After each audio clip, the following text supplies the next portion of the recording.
Hi friends, the Thak here for the noobs. Zombies Outbreak has officially released one of the craziest Easter eggs in the game that we've ever seen. So we've put together this guide to help you get through the Easter egg and beat the boss at the end of the game.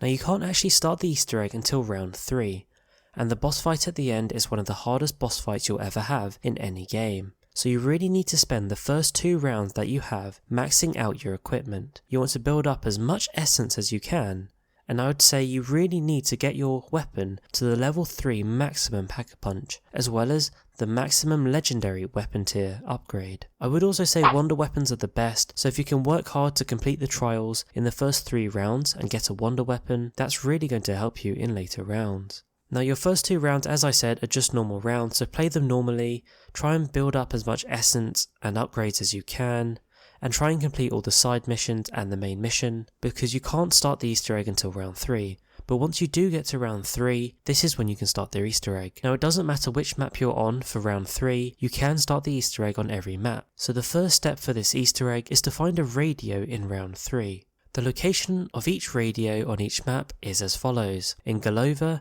it's in Lower Farmstead on top of some pallets. In Duga, it's in Sam's site, towards the back near the tower. In Sanatorium, it's on Sanatorium underside where the statue is. In Alpine, it's on Steep Grove, and in Ruka, it's in Old Farm. Most of these areas are average size, some are bigger than others, but if you have a good look around you will find the radios. Once you found the radio, you press your action button to activate it, and you'll hear a noise that you'll then have to replicate across 3 amplifiers. The best way to do this is actually to turn on your subtitles, and it will say active static noise in the subtitles, and there'll be a number after it says that phrase, and you need to match that number from the radio to the same sound, and using the subtitles you can do this through identifying the same number on each of the amplifiers. Something to note is that both the radio and amplifiers can sometimes have a red light on it, and when you press X, you'll hear a ringing noise, kind of like a school dinner bell. Now this isn't the actual tune you need to match, and in the subtitles it will just say feedback, but this noise summons a bunch of zombies that you will need to kill. Once you do that, just wait for the ringing to stop, and it will then play the actual tune that you need to match to. The amplifiers are also always in the same area as the radio, so if you look in the top left corner to see where the radio is when you're activating it, the amplifiers will also be in that same location. We'll try to share more details on an accurate list of where the amplifiers are for each region, but as I gave you the areas for where the radios are, you should easily be able to find the amplifiers in the same area if you look around. Once you've tuned all of the amplifiers to the same noise as the radio, head back to the radio and you'll be able to press your action button, which will pop out some essence, but also a gold beacon listening device. Pick up this device because you'll need it a little bit later when you get to the beacon. Once you've done that, you can either complete the level by finishing the mission if you haven't already, or you can do that part before finding the radio, but once you have done that, head to the beacon, and when you press your action button on the beacon, you should see a third option that gives you a chance to listen to Samantha Maxis give you a message. It will probably say respond when you hover over it. Simply click it and it will play the message. After that message, go to the next area as normal via the beacon. Once you're in that area, you'll need to find a monkey. It's a silver monkey, and there are actually 4 on each map, but you actually only need 1, and the one you need will have an M next to it, and this M means that monkey will drop a glass shard, which you'll need to take to a projector. The locations of the monkeys are as follows. As you can see, they're different on each map, but there are always 4 on each map, and I recommend you pause this video based on which map you're on, and you can then use it as a key to find where the monkeys are. Now you might find the glass shard with the first monkey you shoot, or you might have to find all 4 before you find the one that actually has an M next to it. Once you have the glass slide from the monkey, you then need to find a projector. Again, each map has its own projector, and the projector locations are as follows.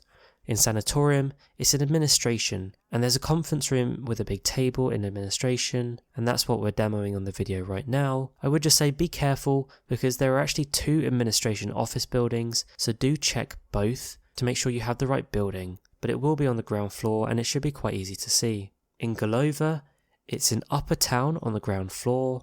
In Duga, it's in administration office. In Alpine, it's in the lodge on the top floor of where the Pack-a-Punch machine is. In Ruka, it's on the 2nd floor of the building where the Wonder Fizz machine is. Once you get to the projector, you'll need to put the slides in using your action button and then watch and listen to Samantha Maxis. You'll be prompted to press your action button a few times to cycle through the slides, and when Samantha stopped talking, that's when it's finished and you can move on to complete the map, which you do as normal by completing the main objective. Once you've finished the main objective, get to the beacon and you'll be able to move to the next area as normal. Given that you can only start with the first step in this Easter egg in round 3, you'll probably be on round 4 moving to round 5 at this point. And the next area will always be Ruka if you've done it correctly. Once you're on Ruka, make sure you've got your kit perfect, make sure your weapons are pack-a-punched, and you've got maximum armour. Once you're happy, head over to the missile silo. There'll be a lift there waiting for you. Make sure you're there with your whole team and then press your action button to take you down the lift. Once you get down, you'll need to deactivate the security protocols and find 3 keys. To deactivate the security protocols, head to where it's marked as A. If you look on the walls and keep running through the rooms, you'll eventually find where it does say A. It's quite easy to find if you have a look around. Get to the ground floor of A and run around until you see a green open area with some computer consoles in. If you run in there, you'll see it prompts you to press your action button on one of those computer consoles, and this will trigger a cutscene. Once you've watched through the cutscene, you'll then have to find 3 launch keys. And you can actually find these in any order, but this is the order we did it in. The first one was on the dead body in the corner of where it's marked C. If you go to the main control room, you'll be able to easily find C. If you go in there and you go to pick it up, a mimic will suddenly spawn, and it will be an interesting red mimic, which is slightly different to the other mimics, which makes it slightly harder to kill, but if you've got strong weapons it shouldn't be too hard. Once you've killed the mimic, you'll then be able to pick up the key, and that will give you your first key. The next one is in B. If you head down to the ground floor of B, you'll see some computer consoles, and there's an ether canister there. Once you've activated it, you'll need to shoot 20 ether crystals and collect the shards. Now these are in purple crystals all around B. You'll simply need to shoot them and it will drop some shards which you can pick up. You'll need 20, but it doesn't actually give you an indicator as you're picking them up. The best way to do it is head over to the canister when you think you've got enough, and if you hold your action button to put them into the canister, it will tell you how many you've got left. Once you've filled it up, you'll be able to pick it up. So simply pick it up and head over to room D. You'll need to find the staircase with the blue grass on it, opposite where you'll see the glowing floating jellyfish. Once you're on that blue bit of grass facing the jellyfish on the stairs, simply power your canister, for me on the Xbox is LB and RB, while looking at the jellyfish. When you do this, you'll then start to float towards the jellyfish and actually go into the jellyfish. And while you're floating downwards, I recommend you constantly spam your action button. So for me, I was constantly pressing X as I was floating down through the jellyfish. And the reason you do this is because the key is actually in the jellyfish, but sometimes it can be quite hard to see. So by doing this, you make it easy to pick up. Don't worry, if you mess it up the first time, you do have a few goes to do it. You can just go all the way back to B and try it again. The final key is in an essence trap. Simply pick up the essence trap in the small silo room at A on the ground floor. It's the one with a dead end. Now listen for a monkey in the room in A after you've done this.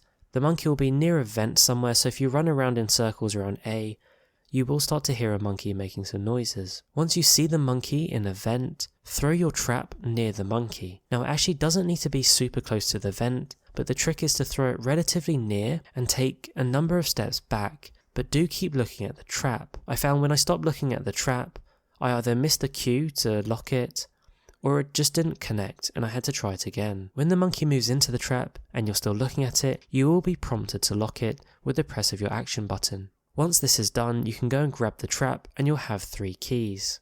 Once you've got all 3 keys, you'll need to activate the launch sequence. In both A, B and D, there are computer panels which you'll need to activate. Simply walk up to them and press your action button. But there is a certain sequence that you'll need to do it in, and unfortunately this sequence changes in every game, so I can't tell you exactly what it will be. You simply have to experiment and test which sequence works.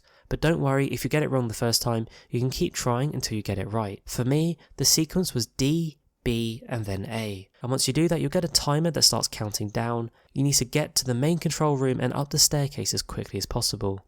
And this will lead you outside to face Legion. Legion is a giant tempest that's really hard to defeat. I would recommend Ring of Fire and Healing Aurora in your team. At the very least, otherwise you're going to find it quite hard to deal with the zombies and also take out Legion. The best way to defeat this boss is to shoot the chest.